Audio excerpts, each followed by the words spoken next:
What happened to JoJo, one of the biggest pop stars in the 2000s?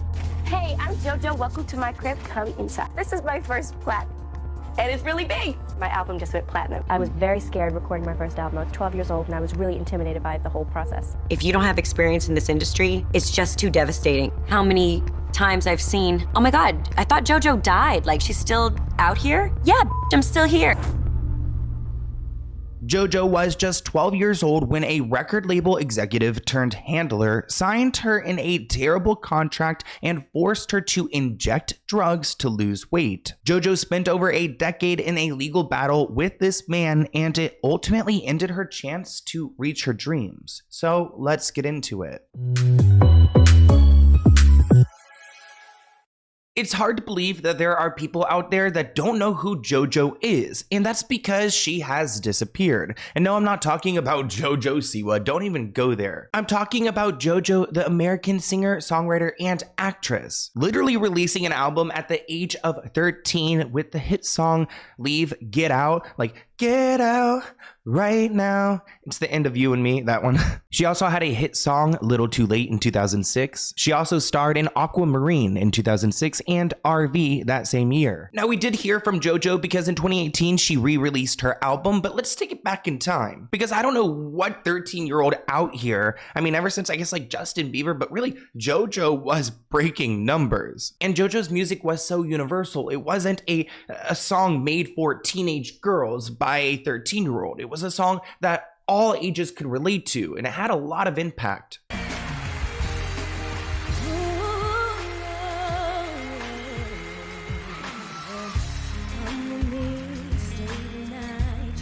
Those vocals, I mean, people aren't built like that anymore.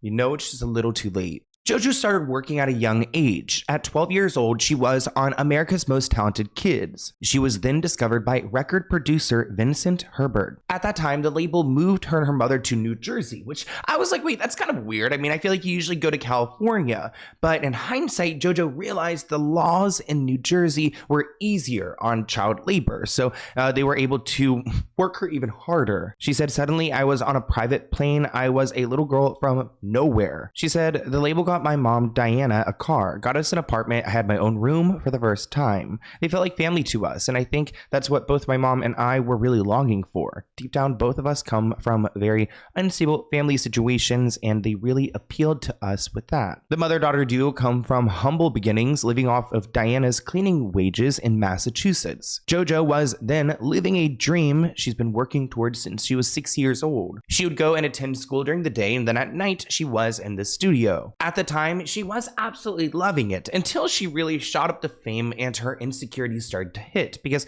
I can't think back to when I was 13 and imagine that immense pressure. She said, I had to learn to conduct myself, how to make people like me. This was perfect because I'd been trying to figure that out since I was in first grade. The media trainer was tasked with teaching me how to sound charming in sound bites and how to anticipate certain questions so I wouldn't go and offend anyone. So, you know, classic PR training, but again, what does that do to your mind when you are so young and impressionable? For her first ever tour, she opened for Usher, which I'm like, oh gosh, Usher is problematic in his own right. After she released her second hit, Too Little Too Late, her rise to fame felt like the beginning of the rest of her life, but she quickly learned that she had been trapped.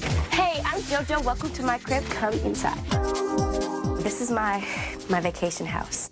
I do spend most of my time in New Jersey, but I love coming here. And what I'm first going to show you is the living room. This is some of my family. They're crazy. You have my mom in the green. She's trying to look all nonchalant and whatnot, but she can't hide. I look kind of mad at that picture, huh? But I'm not mad, because this is my first plaque, and it's really big.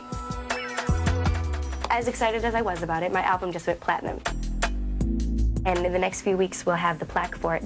So imagine, at the age of 15, you are at the peak of your stardom, and then you disappear, and all of these fans are completely in the dark because social media wasn't too big, especially back then. I can't imagine an artist speaking out. Her label that she signed to, the one that was supposed to change her life and did for a bit, went on to have her in a chokehold holding on to JoJo's voice and her music for 7 years. They refused to release new songs, all while trying to silence her as an artist. She felt like she was banging her head against the wall. I mean, at this point, she didn't come for money. She wasn't set up with a nice lawyer to go through her contract. And it looks like the record label who made her was out to get her. If you don't have experience in this industry, it's just too devastating. It's just not meant for people with a sensitive soul.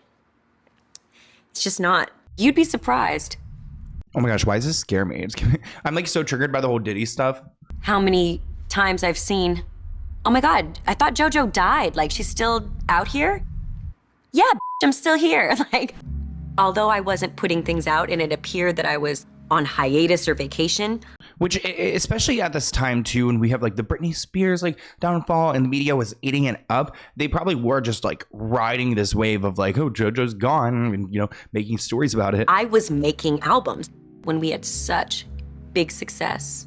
They had burned a lot of bridges with different distribution companies. She was signed to Blackground Records. Blackground Records quickly became a non-functioning label. It was sued by multiple fronts and lost the right to distribute. So if they can't distribute as a label, then all their artists signed are just done for. But they didn't want to go and let those artists go. I don't know why. JoJo then became obsessed with getting her voice out from under their commercial stranglehold. In between her first and second albums, JoJo started to act in a few movies, but her label didn't like that. They went as far as to send men to my film and television agent's office to intimidate them. Can you imagine this like record label sending people to go and stop you from getting your bag? Her mom, who was also her manager, was getting so frustrated with the label that JoJo decided to let her go because she was worried it would kill her. She said, I watched people who had opened for me coming up and starting their careers and surpassing me. It was so incredibly upsetting. I really wanted to put something out. I think as a singer, I progressed a lot. I was very scared recording my first album. I was 12 years old and I was really intimidated by the whole process. And all these really cool people, all these big producers, I was like, it felt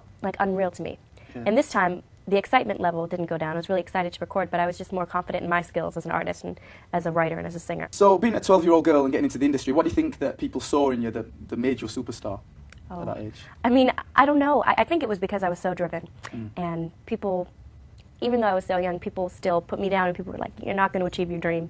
You know, your dreams are silly and you probably won't make it out of Massachusetts. So that really made me angry. So I was like, forget you guys. I'm going to show you that I really will make something of myself. So in 2013, JoJo filed a lawsuit against her label company in desperation, alleging that she was a minor when she signed and she couldn't be bound to the contract for 7 years. But Blackground asked for the case to be dismissed and were planning to bleed her dry until she gave up. Her family kept telling her to give up and go to college and try something outside the industry, but music was her only dream. While her lawsuit raged on, she wasn't allowed to make any money from music, so she started releasing mixtapes instead. She didn't get any money from them, but they allowed her to tour, so she finally got the chance to reconnect with her fans. And I guess in the contract with her label, they didn't have any control over her tour, so one thing she could do. Her fans are so loyal behind her, they started a #FreeJojo social media campaign in 2014, and she eventually won her legal battle. It's giving, though, you know, a little too late. Not to reference JoJo, but a little too late, right? I mean, she's been sitting here for years waiting to come back. She tweeted in 2016, I felt very alone when I was going through my lawsuit. It was my fans that kept me going. The #FreeJojo campaign meant everything to me. Once free, JoJo signed with Atlantic Records, which I've heard recently they're not doing well. Back then they were doing pretty well. She worked towards her third album, Mad Love, which she released in 2015, a whole decade after her second album. But Blackground still had the control over her old music, so she re-recorded the first 2 albums, kind of like what Taylor Swift did. You give it all. You give it your all every single time. That's all I can do, man. It's just give my all. I mean, it's really great to be back and performing. I know. Where have you been, darling? Where have you been? I've just been in the studio nonstop and going through life and writing my way through it, making mistakes. And I'm actually very thankful for this time that I had kind of away from the spotlight to be able to be a regular young girl and a young woman and find myself through that and what I stand for, what I believe in, and move forward in that. My music is definitely a reflection of where I'm at. So what you hear is pretty much like a journal excerpt of where I am in my life. So there is a bit of this album is a bit rough around the edges. It's bolder, it's more aggressive, and you can hear that in the lyrics, in the vocal delivery and everything. I just really pushed myself. Somewhere in this process I snapped, and I just I said, you know, I'm just going to go balls to the wall. I can't imagine what JoJo's feeling. I feel like there's a sense of excitement, but also anxiety getting back into a space that you've kind of been out of for a while, and it's changed so much with social media. Now, JoJo did eventually leave Atlantic Records. It looks like she has her own label with Warner Records. In October 2019, JoJo released Joanna, a song that looked at her decade dealing with lawsuits, self-doubt, and struggles she faced. Ever since winning a Grammy in 2020, she's released 2 albums, including a holiday album and her 6th studio album in 2021. She also went on Broadway in 2023. So it's like, wait, what happened to JoJo? She's been out here working. This may sound really cheesy or unbelievable, but I've always felt like I'm not really a part of a community. I've always felt like the odd girl out. Ever since I was a little girl, I've had this gnawing at me that I'm just like the weirdo.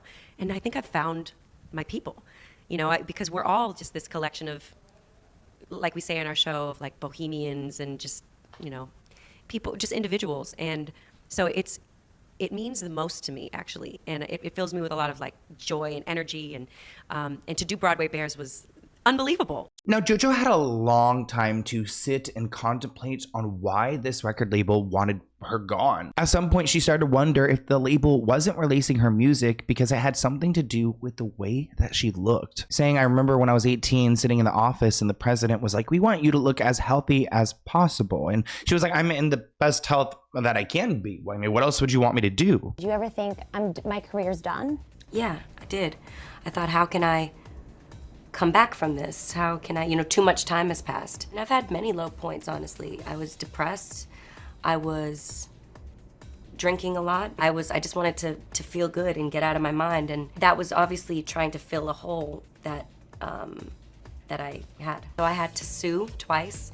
I spent all my time and money to get to the other side of it. At that time, when the record label had control over her life, she was placed on a calorie deficient diet, 500 calories a day, and gave her injections to suppress her appetite. She said it wasn't uncommon for those in power at the label to constantly critique their female artists. I can't imagine having someone inject me with something to appease them. That is sick. JoJo went along with it because she thought maybe if she was small enough, they'd finally release her 3rd album. She said she was staying in a constant state of sucking her stomach in. She started getting really upset, so she started to get really messed up, drinking, making out with strangers, looking for validation and attention, just really hitting a low point. So I was 18, and I was told that if I didn't look a certain way, that they wouldn't put out my music. So I was like, oh, if this is gonna make my music come out, then okay. I was on shots, like I was injecting myself with this thing from this dietitian that makes it so you're not hungry, and it tricks your body into thinking you're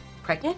So then the food that it would give the baby, it ends up like expelling. I wasn't even done growing necessarily. But because I wanted my career to move forward and I was so scared, I did it. And it just made me feel like, well, am I not good enough of a singer? Am I not special enough? This is how sick this is. But I wished at that time that I could develop an eating disorder. I don't think that now, so please don't take that out of context, but because I was so frustrated with myself that I was eating. JoJo wrote in her book that she wasn't just struggling with alcohol, she also became addicted to the desire of men. Like she wanted men to like her, this toxic cycle of dating older men who treated her badly to fill what she now recognizes was a struggle with sex addiction. She said that this would all dissolve her worries and fear, and it helped her escape her days. So, really sounds like a lot of therapy. Both of her parents actually met in AA, which I think is fascinating, and her dad actually passed due to his addiction. And she claims just thinking about her father, it eventually pulled her back into sobriety. I do see some similarities with her struggles and that of Demi Lovato's. I felt that how I was must have been not enough, must have been dissatisfying. So I started getting really up, drinking, making out with strangers, looking for validation and attention, and looking to feel pretty, looking to feel good, looking to feel worthy. She was a shell of herself. She does seem like so alone in a lot of these pictures too. Like there's no one with her. She was depressed. I'd never seen her that way because, you know, I had known her as a teenager who was just so full of life. JoJo said, the drinking helped dull my emotions. Whether it was alcohol or weed, I stayed in an intoxicated state. But I continued the cycle, drinking to escape reality and then making decisions that were ultimately embarrassing and had horrible consequences. I mean, there were definitely nights that I stumbled out of clubs and that I blacked out and was just completely reckless, did not care. This kind of reminds me of like what Justin Bieber went through when he was having his very chaotic era committing crimes. I needed to be buzzed to feel okay. I would go to the edge and stand on my tiptoes on the edge and then come back. I should be dead. Oh no, not that. Should be dead. So you really did rely a lot on substances for a while. Yeah. How were you able to kick that? My dad was an addict.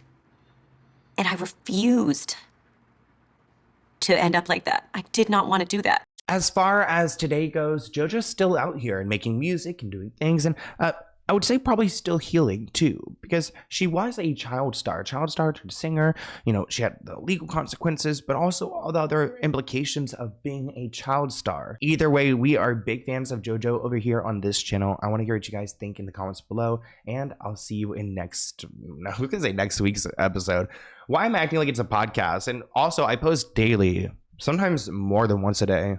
I'll see you in my next episode, which could be between 3 hours and 24 hours of now. Typically, that's how it goes. But I hope you guys enjoy all the content. Comment below. I'm like a little bit like, whew, a little bit out here. Like I'm a little bit, I just like, let's talk. I've been filming for a bit. So, you know, when you film for a while and I'm looking at this light, it's almost like when I look away, things look different. But I hope you guys enjoyed, and I'll see you in a new one soon. Bye, guys.